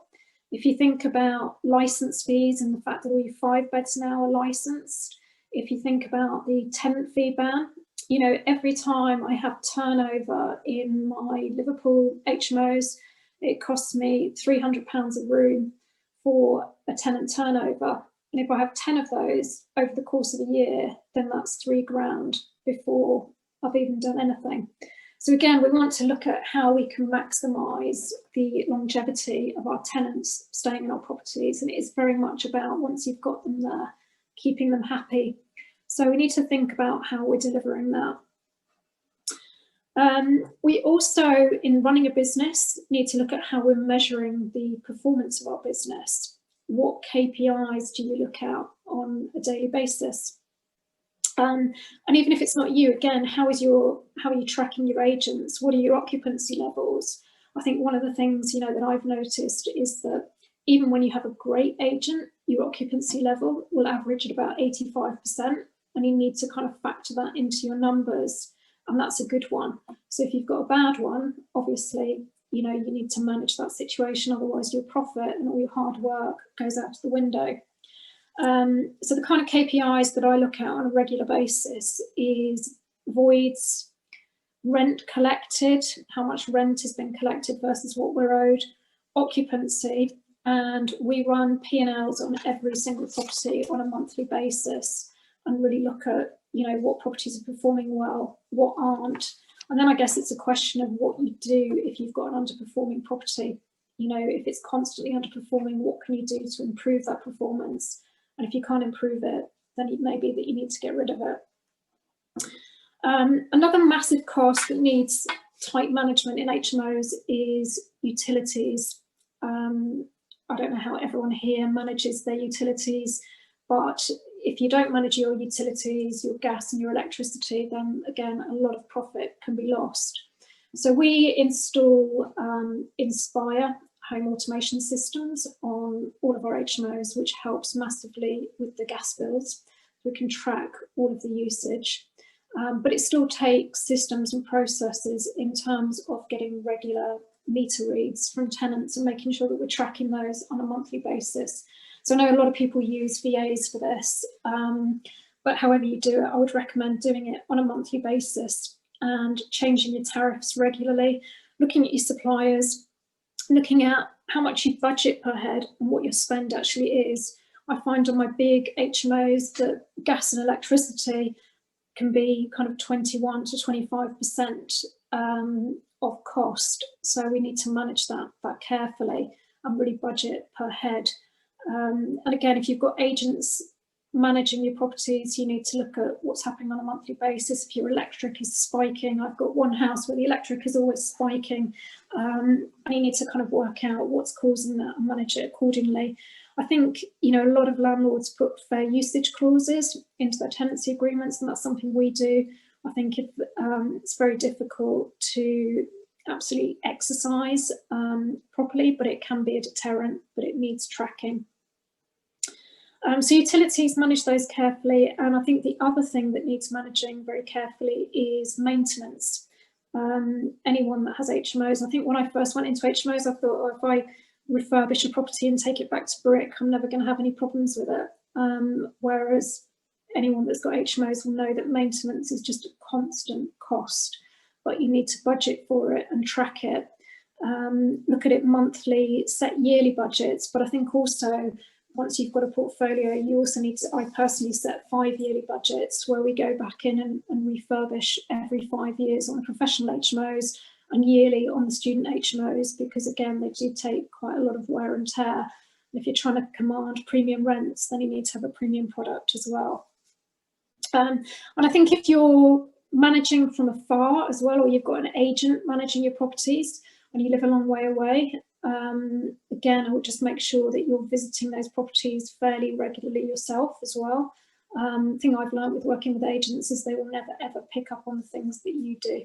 So just make sure that whether you go there kind of once every 6 months or once every year, that you are looking at those properties and keeping on top of them. So I'd say those kind of things are key. Some of the systems that we use to cut down on time is, again, using management systems such as kind of Arthur, Zero, anything where you can print off P&Ls and just look at how a property is performing. Anything that's going to save you time is good, so that you can spend your time scaling your portfolio and buying other things. Okay. Network. This again has been massive for me, and I would say probably one of the keys to my success and kind of making profits in property really has been my network. My network has been everything. I think when you start in property, it's a very lonely business, and I think the more you can surround yourself with good people, the better. So I think, you know, one of the things that I've always made a conscious effort to do is to do a lot of networking, and whether it's joining mastermind groups, whether it's joining property meetups like this, whether it's at the moment, you know, there's a lot of great stuff online that you can do. I've met a fantastic community of people through Instagram. Started using Instagram a couple of years ago and started engaging on posts with other property developers. And a lot of those people now I regularly meet up with in different mastermind groups, or it's just having a network of people that you know that you can tap into. And I think the kind of things that your network can help you with is whether it's inspiration and accountability to push you to the next level. I think very early on, my network probably helped me scale, you know, going from kind of 4-bed, 5-bed HMOs to 10 beds and then to 15 beds and bigger. And the same with developments. I think the more you can learn from other people that are actually doing the same strategy as you, the better. It's just a great fast track way for knowledge. And it can just save you a lot of time, but it can also save you a lot of money. You can avoid so many mistakes by tapping into your network and always having the right person to ask. So again, the kind of things that I use my network for is, you know, who's a good broker, who's a great tax advisor, who's a great builder, photographers, surveyors, handymen, everything that you need. A lot of people will be able to help you with. And final piece of advice really is property is not a get rich quick industry. I would say, if anything, grow wealth slowly, be patient, test your strategy. If you're just starting in HMOs, you know, the best piece of advice I could say is start small, start on something, you know, 4-bed, 5-bed, learn it, repeat it, check the area works before you repeat again, and then start to scale onto bigger projects. Don't dive straight into something large where you can make mistakes and lose a lot of money. And I think, again, you know, we all have this tendency in property, we get carried away. It's always about the next project and the next project, but don't forget about the projects that you've done already. Go back and actually manage your assets. Once they're producing great cash flow for you, it's a lot easier to get those assets to perform. You know, if you've got a couple of empty rooms, make sure those are full before you go and start buying more and more. So yeah, take your time, do it at your pace, and don't worry about what anyone else is doing out there. And final slide, profitable HMOs can change your life. They've definitely changed my life. I love them, although I do other things in property. The HMOs, I think, will always be my core business. Set your goals and, yeah, enjoy the journey. They're great. I think, you know, you can get an HMO business once it's set up the way that you want it to be set up. It can give you whatever you want in life, whether it's cash flow or whether it's freedom of time. You know, I now spend a good chunk of the year overseas in normal times when you can travel. Not that I can at the moment, but you know, you can run them from anywhere if you set them up correctly. So if anyone needs any help with anything, or if anyone's got any questions, then even after today, please feel free to give me a shout. My contact details are on here, my email address. I'm more than happy to help out. Because I'm very active on Instagram, if anyone wants to send me a message, or I'm also on LinkedIn as well. Emma, thank you. That was incredible. Well done. I'll leave the contact detail slides up there for you. Just while people gather their questions, I'm sure there'll be a lot. I just wanted to hark back to something you said at the beginning, which was you went from well, almost a standing start to handing in your notice in 18 months. Yeah. Off the back of being brave and taking one day a week out of your work day. And I know lots of people who aren't brave enough to do that and to go to the negotiate. And 18 months later, you'd done it. It's just an incredibly inspiring story. Thanks, Rob. All of us. Yeah, I think for anyone, I think if your why is big enough, it might sound a bit cliched, but if your why is big enough, you will do it. At the time, I was just so desperate to get out of the corporate world. And as I say, I've just gone through a very painful year. So I was on a mission. And I think, you know, that probably helped me in a lot of ways as well, because I was trying to block out a lot of pain. But yeah, I just really, really wanted it. And I think, you know, it's all about having that vision of where you're trying to get to. And for me, it was about having that flexibility, not getting on that train every morning and commuting to London. So yeah, I think my advice would be, if you want something, set the goal, work back from that goal. You know, how many HMOs do you need to leave your job? And anything is achievable if you want to do it. So guys, I know Emma has just launched into the world of offering coaching or mentoring a little more formally. I really do reach out to her, ask her questions, talk to her. And if you want some more formalized help, please do get in touch. Manny's got the first question just coming in on the chat. Manny, do you want to speak it, or should I read it out for you? The first two deals you showed, Emma, 100k profit and 61k profit. Well done, that's great. Did you set yourself a target for those? And the second follow-up question is, do you believe that that's still doable in today's market? Yeah, good question. I didn't set myself a target, probably because at the time I probably didn't have, my strategy probably wasn't that defined. I could say those were probably some of the first deals that I did. I think the target I always set myself is, it's more about how much cash I'm going to leave in the deal. So I will set myself an aim of trying to get my cash back out of the deal within 3 years. And that's what I look at ultimately. So I could say I always buy cash and refurbish and then refinance and pull as much money out of the deal as I can. And I think the thing is with HMOs is, again, a lot of people will tell you that you can get all of your money out. I've never done that. And I don't know, you know, I know some people do it, but I think in this day and age, I think lenders like you to have some equity in the deal. So I think it's about a case of, you know, again, case by case basis, you've got to look at, you know, what you feel comfortable and what the ROI is. And that's really how I operate now. So I look at, yeah, what I'm going to leave in and how long it's going to be there for. So Emma, you're taking, presumably that on that refinance with a higher value, you're taking a large chunk out there, and yeah. you've already by then, I imagine, got it rented out before then. Yeah. So you're making, because it's an HMO, you're making a really strong rental profit. And so through the course of 3 years of ownership, you want to be back to it owing you money. Yeah, definitely. That's exactly what I do. Yeah. Okay, and then you just equity that you've sort of built through sweat equity left, and all your cash is done, and it's making your profit forevermore. Yeah, exactly. So, and I think Manny's second part of the question was, do I think this is possible now? Yeah. I absolutely do think this is possible now.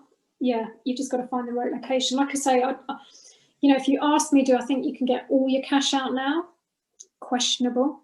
I'm not sure that lenders would want you to do that, but I think definitely, you know, you can still get a good proportion out.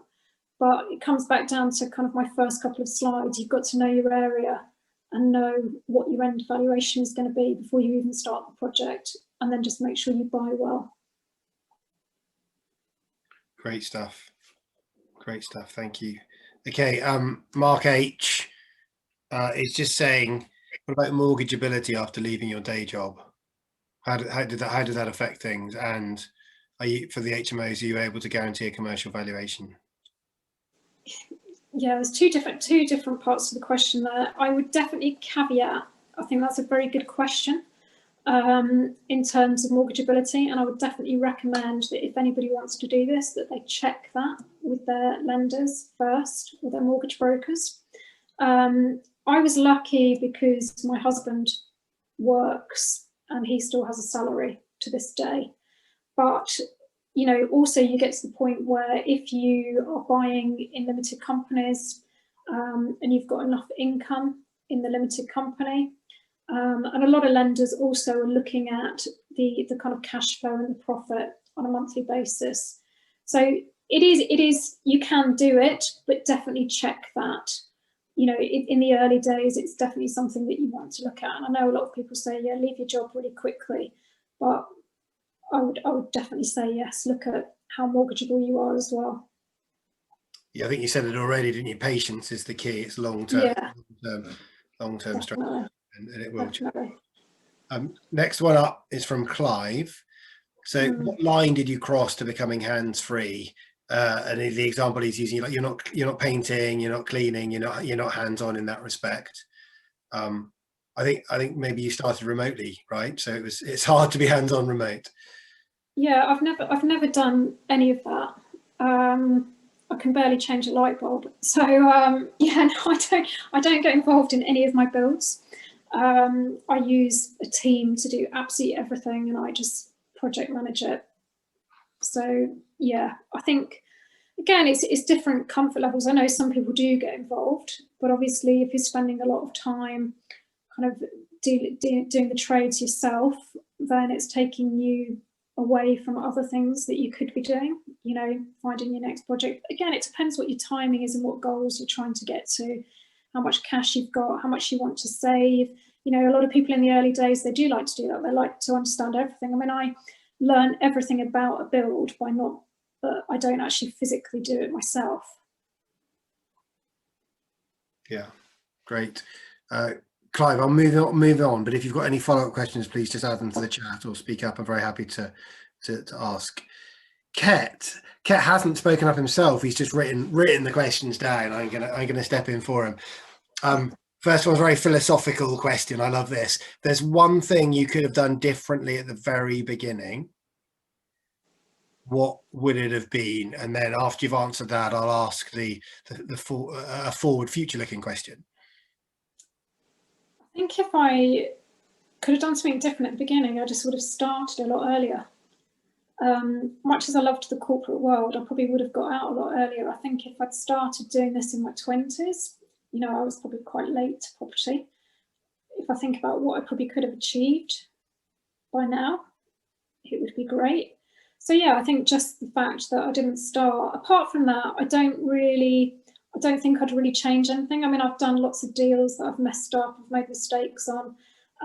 They haven't always gone smoothly, but again, I probably would still do them because I think the lessons that you learn help you so much to go on and do the next one. And like I said, I'm a massive believer that it doesn't have to be perfect.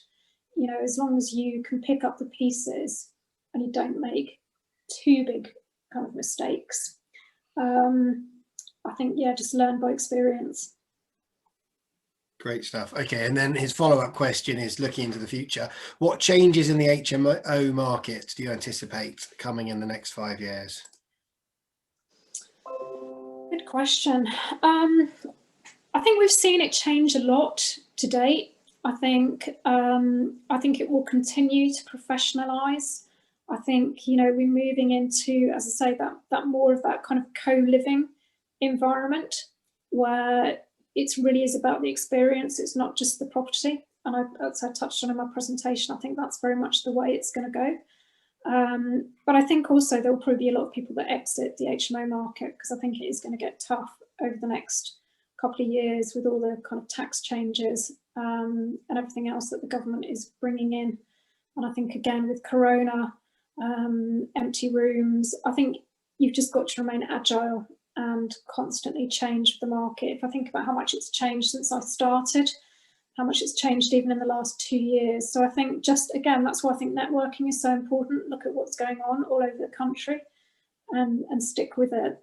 I think you know, there will always be a good demand for it, but I think it's difficult to know exactly what that demand is going to be.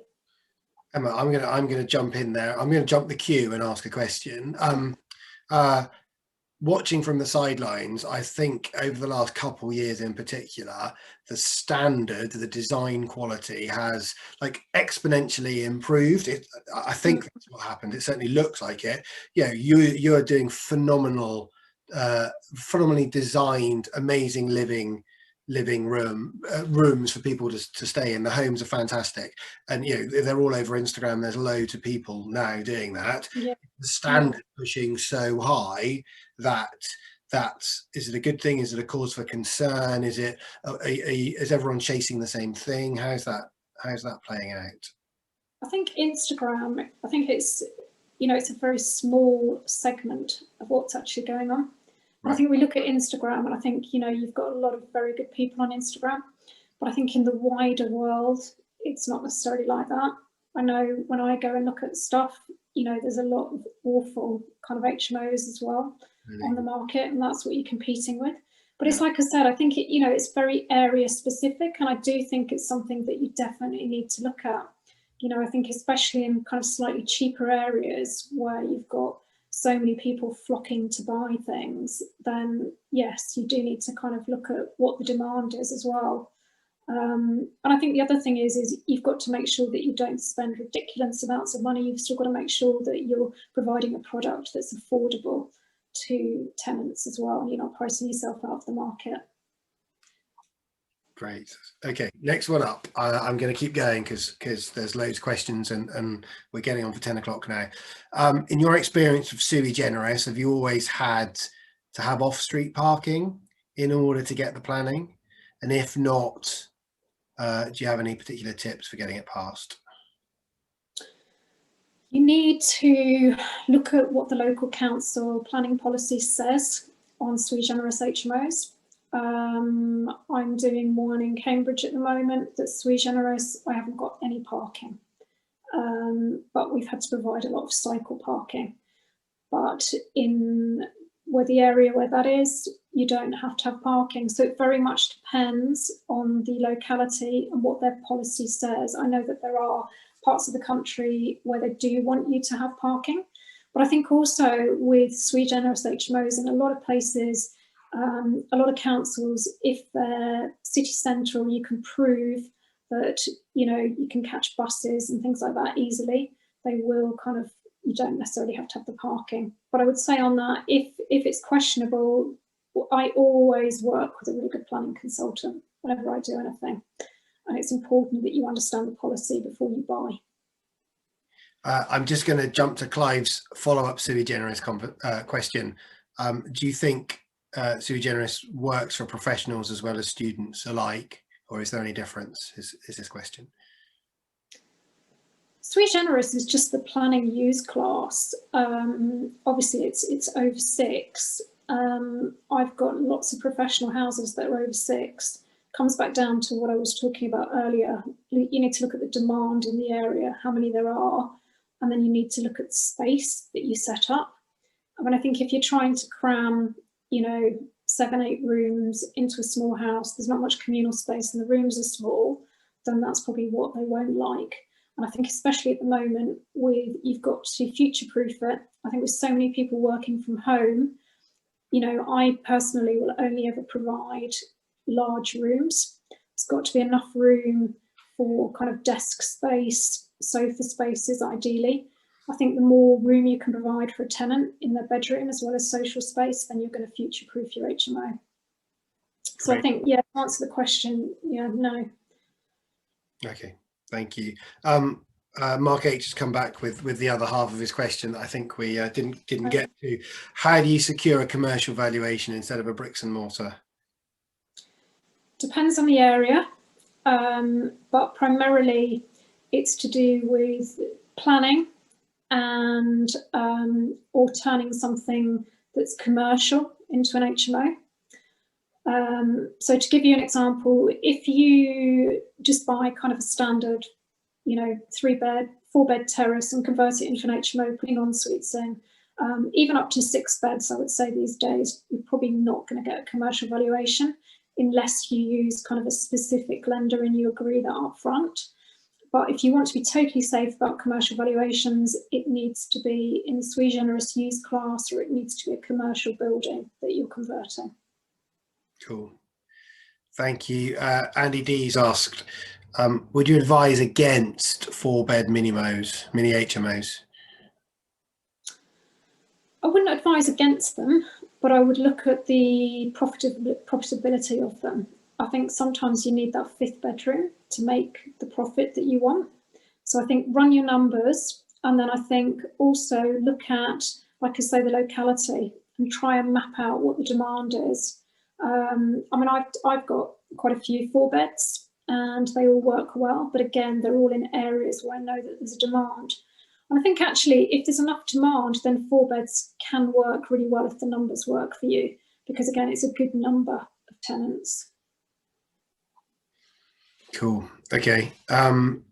David, do you want to ask a question yourself? Yeah, sure thing. Thanks very much for giving us your time tonight, Emma. Really great presentation, very insightful. I just wanted to check, going back to your point about the research and checking, particularly the levels of saturation, how were you measuring that? Was that saturation of the types of accommodation, or perhaps more about the yields over a period of time? For me, it's all about demand saturation. The only thing I'm really interested in, because I don't even necessarily buy particularly for yield, I buy purely on, does the ROI work for me? So what I tend to look at for saturation, it's more about, am I going to have empty rooms? How many rooms are there on the market? And how long are they taking to fill? You know, so classic example is, I think in a lot of cities now, you're getting Article 4, which obviously if you're trying to scale is not great, but it can be a good thing because it protects against, having too many HMOs. And I think actually if you can buy in Article 4 areas, they're probably some of the best performers because, the value of the property is going to go up and you're always going to have demand there because it's capped. But I just think in some cities, I think, quite a lot of northern cities where property is generally quite cheap, and I think you've got a lot of southern investors as well as northern investors, you just need to have a look at the numbers. And again, in those kind of cities, again, they can work, but make sure that you're buying in the best possible areas that you can buy. Don't just buy something because it's cheap. I think that's probably the best advice. But I judge saturation on, how many rooms I can fill and whether I've got any kind of voids. Okay. Clive's got a follow-up question. And I think he's trying really hard to understand in terms of buying, understanding the planning situation. Do you buy and hope for planning, or do you purchase and sack up the development before, or are you making sure? So I think you've just answered the last one in terms of he's asking you making sure you're not in Article 4, but you've just said that actually Article 4 can be a good thing. Clive, if you want to add anything to what I've just said, please jump in. So I think the question is how are we making sure conversion to an HMO is going to be successful from a planning perspective? Yeah, I think on that, if you're buying in a non-Article 4 area, obviously if you're buying up to 6 beds, you've got permitted development, so you don't need any planning, so that's fine. If you're buying something that needs planning, again, I would look at the council website, I'd look at all the planning policies, and I would speak to a planning consultant and make sure that you know that you're going to get planning before you buy it. And what I mean by that is obviously you won't have actually gone through the planning process, but you'll have a pretty good idea. And if there's any doubt in the planning consultant's mind, then I would always structure the purchase around buying subject to planning or something like that, just to mitigate the risk. Can I just reiterate the same thing in a general sense? I mean, not specifically, but for everything. I think with some of our developments, we're really suffering from being overly optimistic, shall I say? I'll couch it in polite terms. Everything I plan to do going ahead is going to need an element of certainty about it. It's just not worth taking the risk. The numbers are too big, things are too hard, to be honest. Really, I totally agree with what Emma's saying. Really. I think definitely engage a planning consultant. Planning consultants will have a really good idea of what the risk is, and it's about assessing that risk. And you might feel comfortable with it, you might not. And if you can't structure the deal accordingly, then just walk away if you don't want to take the risk. Or have plan B up your sleeve. If you can't get the planning on the HMO, what's your plan B? What else can you turn it into? Understand the risk. Yeah, really good. Thank you. Question from Becca. She's looking to buy her first HMO in York. So how are you working things out for bills and costs? You've seen lots of different ways. Do you take a percentage? Do you knock off a room for running one room's worth of income? What do you do to sort of for ballpark figures on bills and costs and expenses? That's quite a big question. So I would look at basically you can work out what kind of rent you're going to get just by looking on spare room. What are the average rents per room? And then I always factor in, when I'm doing my numbers, I factor in 25% on kind of operating costs, and then the mortgage on top of that, and then whatever's left is my profit. And I have a target profit that I buy to. And if that target isn't in those numbers on a conservative basis, then I won't buy. Great, really interesting, thank you. Kate just said, with sui generis for 7+ bed HMOs,